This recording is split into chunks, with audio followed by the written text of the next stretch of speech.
Scotland is more than the home of kilts, tartans, and whiskey.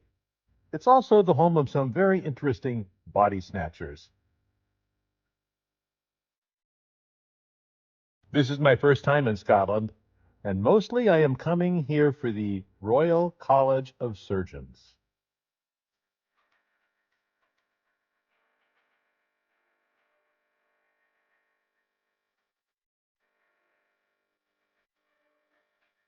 You stand on the shoulders of greatness, and this is the Royal College of Surgeons of Edinburgh. This is where academic surgery started. Without our surgeons training here, we wouldn't have modern American surgery today, and we would be a land of hucksters and Monteblancs. But because of the dedication of anatomy, observation, physiology, the surgeons that trained here trained the greatest American surgeons, our founding fathers. Let's go inside and see some of the marvelous history of this place, which is where American surgery was founded.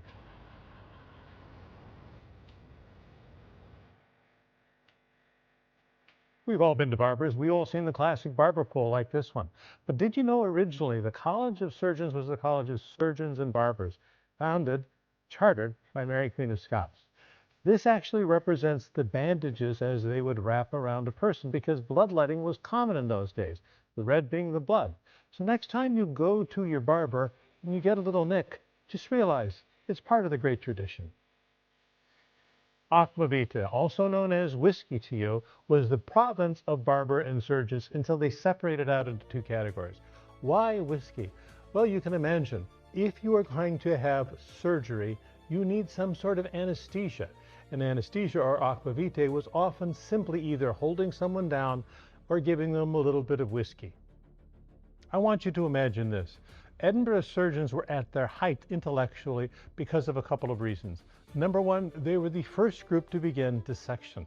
And number two, they began observing and writing down their results and categorizing them. They were at their height before the American Revolution, all the way to about 150 years after the American Revolution. This is where surgery was at its peak. And from here came surgeons that went to Germany, London, and the United States. These are early amputation knives, and amputation was one of the main surgeries that was done by surgeons in those days. There was no anesthesia, there were no antibiotics, but amputation was essential because if you had a wound to the leg, that could set in gangrene and death. Amputation had to be quick, it had to be fast, and so you had to have amputation knives that were rather large. Today, when I have done amputations, I use a scalpel with a blade that's just this long. But we take our time these days. Instead of a 30-second amputation, we might take 20 minutes.